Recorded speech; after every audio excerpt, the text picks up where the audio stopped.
আসসালামু আলাইকুম সুপ্রিয় শিক্ষার্থীবৃন্দ, ইকবাল সিদ্দিকী কলেজের পক্ষ থেকে তোমাদের সবাইকে স্বাগত জানাচ্ছি। আমি ফারহানা কাউসার প্রীতি, প্রভাষক জীববিজ্ঞান, ইকবাল সিদ্দিকী কলেজ। আজকে আমি তোমাদের জীববিজ্ঞান দ্বিতীয় পত্রের একাদশ অধ্যায় জিনতত্ত্ব ও বিবর্তন এই অধ্যায়ের কিছু অংশ নিয়ে আলোচনা করব। তোমরা জানো যে এর আগে যে ক্লাসটি আমরা পড়েছিলাম সেটি ছিল মেন্ডেলের প্রথম সূত্রের উপরে। তো আজকে আমরা পড়ব মেন্ডেলের সেই সূত্রটি, প্রথম সূত্রের একটি ব্যতিক্রম সম্পর্কে। মেন্ডেল যে সূত্রটি দিয়েছিলেন, প্রথম সূত্রটি যেটি ছিল, তার পরবর্তীতে পরীক্ষা করে দেখা গেছে তার কিছু কিছু ক্ষেত্রে তার পরীক্ষার সেই অনুপাতটি বা তার যে পরীক্ষাটি ছিল তার কিছু ব্যতিক্রমও দেখা যায়।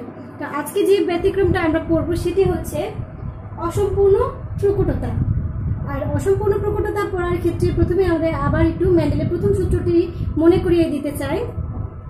মেন্ডেলের প্রথম সূত্রটি ছিল, একজোড়া বিপরীত বৈশিষ্ট্য সম্পন্ন দুটি জীবের মধ্যে ক্রস ঘটানো হলে প্রথম বংশধরে শুধুমাত্র প্রকট বৈশিষ্ট্য প্রকাশ পাবে, কিন্তু পরবর্তীতে এই যে পরবর্তী বংশধরগুলোতে দেখা যাবে যে সেই অনুপাতটি 3:1 অনুপাতে প্রকাশ পাচ্ছে। আর অসম্পূর্ণ প্রকটতাটা বলছে যে একজোড়া বিপরীত বৈশিষ্ট্য সম্পন্ন দুটি জীবের মধ্যে যদি ক্রস ঘটানো হয় সেক্ষেত্রে প্রথম বংশধরে প্রকট বৈশিষ্ট্য প্রকাশ না পেয়ে প্রকট এবং প্রচ্ছন্নর মাঝামাঝি তৃতীয় অন্য কোনো বৈশিষ্ট্য প্রকাশ পায়। এর ফলে পরবর্তী বংশধরে তার যে অনুপাত 3:1 ছিল সেই অনুপাতটি পরিবর্তিত হয়ে 1:2:1 অনুপাত প্রকাশ পায়।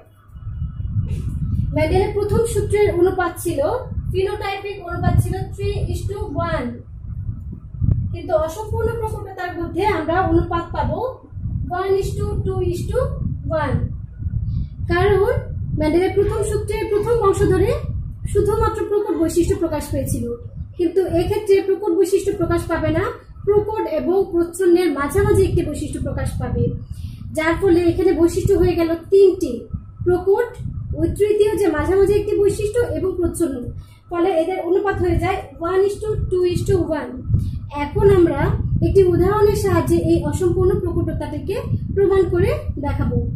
আর এক্ষেত্রে তোমাদের মনে রাখা প্রয়োজন, এই যে অসম্পূর্ণ প্রকটতার জন্য দায়ী যে জিন, সেই জিনটিকে ইন্টারমিডিয়েট জিন বলা হয়। ইন্টারমিডিয়েট কথার অর্থ হচ্ছে মধ্যবর্তী। আমরা বলেছি সূত্রের মধ্যে যে প্রকটের পরিবর্তে কি মধ্যবর্তী একটি বৈশিষ্ট্য প্রকাশ পায়, তাই এই জিনটিকে ইন্টারমিডিয়েট জিন বলা হয়। তাহলে অসম্পূর্ণ প্রকটতার জন্য দায়ী জিনকে ইন্টারমিডিয়েট জিন বলে। তাহলে এখন একটি উদাহরণ যদি আমি লিখি, ধরি একটি বিশুদ্ধ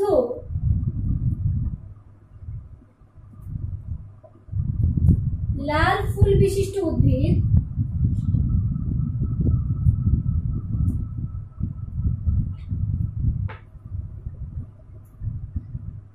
উদ্ভিদের জিনোটাইপ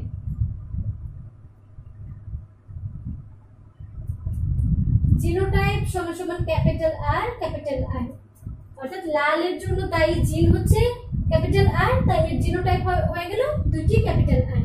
ঠিক একইভাবে একটি বিশুদ্ধ সাদা ফুল বিশিষ্ট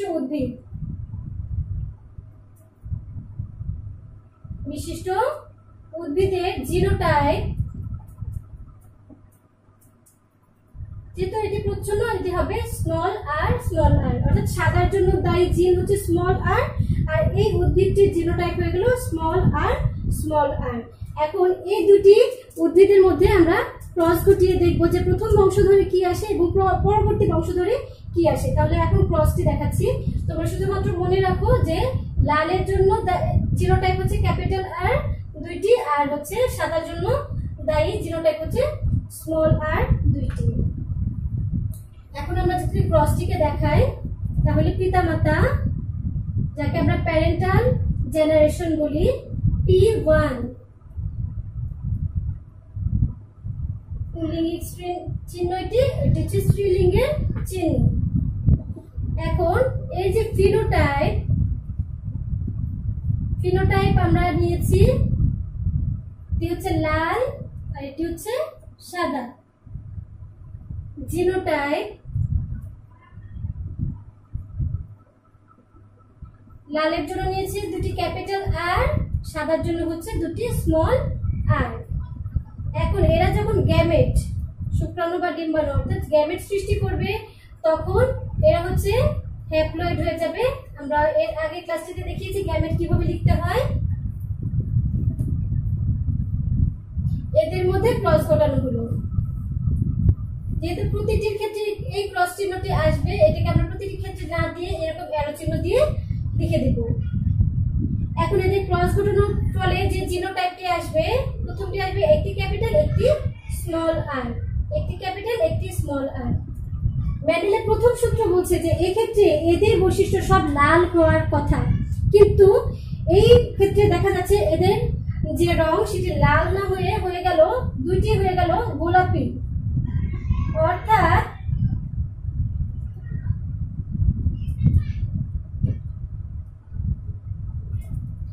সাদা এবং লালের মাঝামাঝি যে বৈশিষ্ট্য, সেই বৈশিষ্ট্যটা এখানে প্রকাশ পেল। লালও প্রকাশ পেল না, সাদাও, প্রকট বৈশিষ্ট্যটিও প্রকাশ পেতে পারলো না, প্রচ্ছন্নটিও না। সাদা এবং লালের মাঝামাঝি তৃতীয় আরেকটি বৈশিষ্ট্য গোলাপি রং প্রকাশ পেল, আর এটি হচ্ছে অসম্পূর্ণ প্রকটতা। এখন পরবর্তীতে তাহলে এটা আমরা পেলাম F1 বংশধর। এখন এই F1 বংশধরের মধ্যে যদি আমরা আবার ক্রস ঘটাই তাহলে কি দেখব?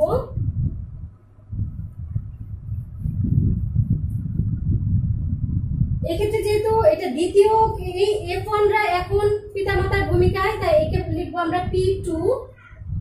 এর ফিনোটাইপ হচ্ছে কি গোলাপি, এর ফিনোটাইপ হবে গোলাপি। এদের জিনোটাইপ একটি হচ্ছে ক্যাপিটাল আর স্মল আর, এটি হচ্ছে ক্যাপিটাল আর স্মল আর। এদের গ্যামেট কি হবে? আমরা জানি যে এরা কি জিনগুলো পৃথক হয়ে গ্যামেটে প্রবেশ করবে, ক্যাপিটাল আর একটি স্মল আর।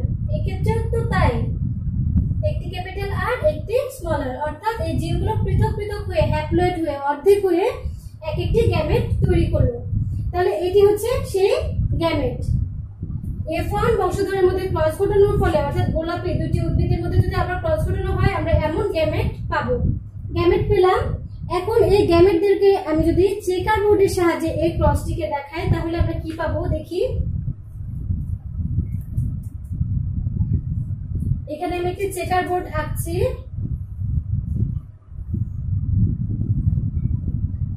আমি আগের ক্লাসটিতে বলেছিলাম যে চেকার বোর্ড আঁকার ক্ষেত্রে এই যে এখানে এই কর্নার থেকে এই কর্নার পর্যন্ত এরকম দাগ দিতে হবে, পুল্লিঙ্গের এবং স্ত্রীলিঙ্গের চিহ্ন দিতে হবে। অর্থাৎ এই ক্ষেত্রে এখানে যে দুইটি গ্যামেট লিখছি সেটা হচ্ছে পুল্লিঙ্গের গ্যামেট, এর নিচে নিচে যে দুটি লিখছি তা এটার বরাবর সেটা হচ্ছে স্ত্রীলিঙ্গের গ্যামেট।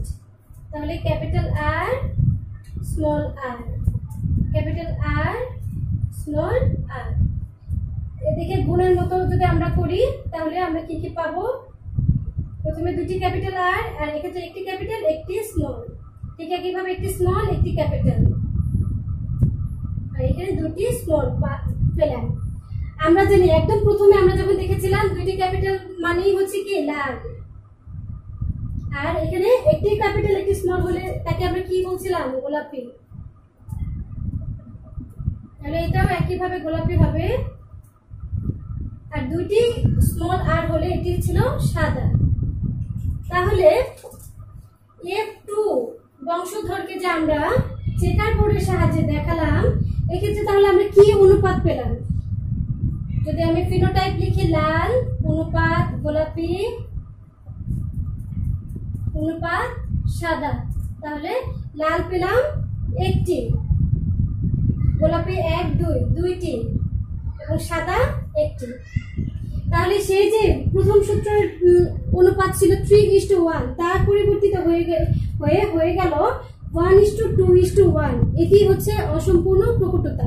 তাহলে অসম্পূর্ণ প্রকটতা ছিল হচ্ছে যে একজোড়া বিপরীত বৈশিষ্ট্য সম্পন্ন দুটি জীবের মধ্যে ক্রস ঘটানো হলে প্রথম বংশধরে প্রকট বৈশিষ্ট্য প্রকাশ না পেয়ে তৃতীয়, প্রকট এবং প্রচ্ছন্নের মাঝামাঝি তৃতীয় একটি বৈশিষ্ট্য প্রকাশ পাবে, এবং পরবর্তী বংশধরে এদের ফিনোটাইপিক অনুপাত 3:1 এর পরিবর্তে 1:2:1 হবে।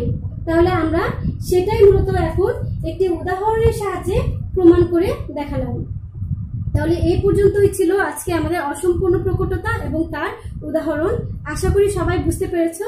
তো আজকের ক্লাসটি এই পর্যন্তই। সবাইকে ধন্যবাদ।